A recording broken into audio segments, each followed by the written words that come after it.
Welcome to big news. నేను మీ గౌసుద్దీన్ షేక్. ఉన్నదే రాస్తా, చూసిందే చెప్తా. తెలంగాణ ముఖ్యమంత్రి రేవంత్ రెడ్డి వేట మొదలెట్టారు. వేట మొదలైంది. మాజీలపై ముఖ్యమంత్రి వేట మొదలైంది. గత ప్రభుత్వ హయాంలో బీఆర్ఎస్ ప్రభుత్వంలో మంత్రులుగా వెలుగొందిన వారు, మాజీ ఎమ్మెల్యేలు, ఇప్పటి ఎమ్మెల్యేలు, బీఆర్ఎస్ ఎమ్మెల్యేలు, వారిపై ఉన్న ఆరోపణలన్నింటినీ వెలికి తీస్తున్నారు. వాళ్లపై కేసు నమోదు చేసేలా ఆదేశాలు జారీ చేస్తున్నారు. అక్రమాలు, భూదందా, ఫైళ్ల మాయం, స్కామ్స్ ఇవన్నీ కలిపి మాజీలపై ముఖ్యమంత్రి కొరడా జుల్పిస్తున్నారు. అంటే కాంగ్రెస్ ప్రభుత్వం బీఆర్ఎస్ మాజీలపై వేట మొదలుపెట్టింది. సహజంగానే ప్రతిపక్ష పార్టీ నేతలపై కేసులు నమోదు చేస్తే, వారిపై ఉన్న వివరాలను బయటికి వెలికి తీస్తే, వారిపై ఉన్న ఆరోపణలను బయటికి వెలికి తీస్తే దీన్ని కక్ష సాధింపు చర్య అంటారు. కానీ రేవంత్ రెడ్డి ప్రభుత్వం తీవ్ర స్థాయి ఆరోపణలను మాత్రం సీరియస్గా తీసుకుంటోంది. ప్రజల ధనాలను దుర్వినియోగం చేస్తూ స్కామ్లకు పాల్పడ్డ మాజీ మంత్రులు, ఎమ్మెల్యేలు, భూదందా చేసిన ఎమ్మెల్యేలు, వీరందరి గుట్టు రట్టు చేస్తోంది. వీరిపై ఉన్న అన్ని వివరాలను బయటకు తీస్తోంది. వీరిపై కేసులు నమోదు చేస్తోంది. దీంతో తెలంగాణ రాజకీయంలో ఒక రకమైన సంచలనం కొనసాగుతోంది. ముఖ్యంగా చెప్పుకోవాల్సింది అప్పటి పశుసంవర్ధక శాఖ మంత్రి తలసాని శ్రీనివాస్ యాదవ్.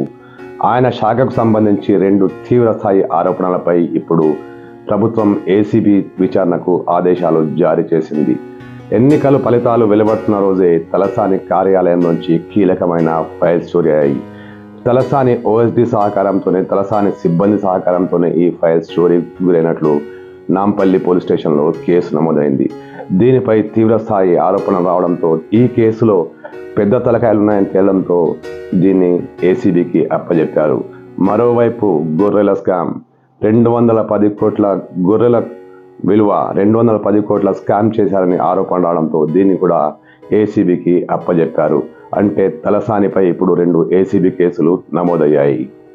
మరొక మంత్రి మల్లన్న, అదే కామెడీ మల్లారెడ్డి. మంత్రి మల్లారెడ్డి, ఆయనపై కూడా కేసు నమోదైంది. ఆయన అక్రమాలను కూడా రేవంత్ రెడ్డి ప్రభుత్వం బయటకు తీస్తోంది. ఇప్పటికే 47 ఎకరాల స్థలాన్ని ఆయన కబ్జా చేశారంటూ ఆరోపణ రావడంతో దానిపై దర్యాప్తు సాగిస్తున్నారు. మల్లారెడ్డిపై ఇంకా అనేక తీవ్రస్థాయి ఆరోపణలు ఉండడంతో దాన్ని రేవంత్ రెడ్డి ప్రభుత్వం సీరియస్గా తీసుకొని దర్యాప్తు సంస్థలను ఆదేశించింది. అంటే మల్లారెడ్డి కూడా ఇక్కట్లకు గురికాక తప్పదు. ఇదే కారణమేమో ఆయన ఈ మధ్య తరచుగా రేవంత్ రెడ్డి ప్రభుత్వాన్ని బాగా పొగుడుతున్నారు, రేవంత్ రెడ్డిని కొనియాడుతున్నారు. కానీ రేవంత్ రెడ్డి ఇవేమి పట్టించుకోకుండా ఆయనపై ఉన్న కేసులపై పురోగతిని సమీక్షిస్తున్నారు. అంటే మల్లారెడ్డికి కూడా ఇక్కట్లు తప్పవన్నమాట.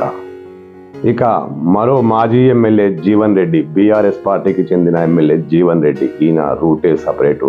ఈయన ఆర్టీసీకి చెందిన భూములను లీజుకు తీసుకుంటారు. కానీ ఎలాంటి ఫార్మాలిటీస్ పూర్తి చేయరు, ఎలాంటి బిల్లులు చెల్లించరు. ఏళ్ల తరబడిగా ఆయన అలాగే ఆ భూమిని, ఆ ఆస్తులను అనుభవిస్తుంటారు. ఈ విషయంపై తీవ్రస్థాయి ఆరోపణలు రావడంతో, ఆర్టీసీ వైపు నుంచి ఫిర్యాదులు రావడంతో ఇప్పుడు రాష్ట్ర ప్రభుత్వం దీనిపై కూడా సీరియస్గా స్పందిస్తోంది. జీవన్ రెడ్డిని అరెస్టు చేసే అవకాశాలు కూడా ఉన్నాయని చెబుతున్నారు. మరో మంత్రి సబితా ఇంద్రారెడ్డి, మహేశ్వరం ఎమ్మెల్యే, అప్పటి రాష్ట్ర విద్యాశాఖ మంత్రి. ఈ శాఖలోనూ కూడా ఎన్నికల ఫలితాల రోజే ఫైల్స్ మాయమయ్యే ప్రయత్నాలు జరిగాయి, ఫైల్స్ మాయం చేసే ప్రయత్నాలు జరిగాయి. కొంతమంది దొరికారు.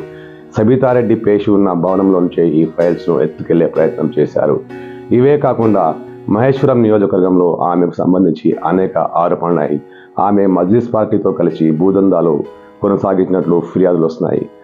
మాజీ ఎమ్మెల్యే కేఎల్ఆర్ ఈ వివరాల మొత్తాన్ని పోగు చేసి రేవంత్ రెడ్డికి అప్పజెప్పినట్లు చెబుతున్నారు. ఈ దిశగా ఇప్పుడు తెలంగాణ ప్రభుత్వం సబితమ్మ అరాచకాలపై కూడా ఓ కన్నేసినట్లు తెలుస్తోంది. మాజీ మంత్రి శ్రీనివాస్ గౌడ్, ముత్తిరెడ్డి, నిరంజన్ రెడ్డి, ఇలా చాలామంది పేర్లు చెప్పుకోవచ్చు. వీరందరిపై అనేక అక్రమ ఫిర్యాదులున్నాయి. అక్రమాలకు పాల్పడినట్టు ప్రజల నుంచి ఫిర్యాదులు వస్తున్నాయి. వీరిపై దాదాపు అనేక చోట్ల కేసులు కూడా ఉన్నట్టు తెలుస్తుంది. వీరి అక్రమాలపై, వీరి భూదందాపై, వీరు చేసిన అరాచకాలపై కూడా కాంగ్రెస్ ప్రభుత్వం దృష్టి సారించింది. వీరిపై కూడా అనేక కేసులు నమోదయ్యే అవకాశాలు స్పష్టంగా కనిపిస్తున్నాయి. కాంగ్రెస్ ప్రభుత్వం ప్రజల సొమ్మును దుర్వినియోగం చేసిన అనేక మంది మాజీ ప్రజాప్రతినిధులు, మాజీ మంత్రులు, చివరకు కార్పొరేటర్లు కూడా చాలా చోట్ల అనేక చోట్ల అరాచకాలకు పాల్పడ్డారు. వీరి వివరాలను బయటకు తీస్తూ అక్రమ సంపాదనకు అలవాటు పడిన బీఆర్ఎస్ నేతలపై కాంగ్రెస్ ప్రభుత్వం, రేవంత్ రెడ్డి ప్రభుత్వం ఒక విధంగా సర్జికల్ స్ట్రైక్ చేస్తోంది. రేవంత్ రెడ్డి ప్రభుత్వం దూకుడుతో బీఆర్ఎస్ నేతలు కకావికలమవుతున్నారు. అసలే వచ్చేది పార్లమెంటు ఎన్నికలు.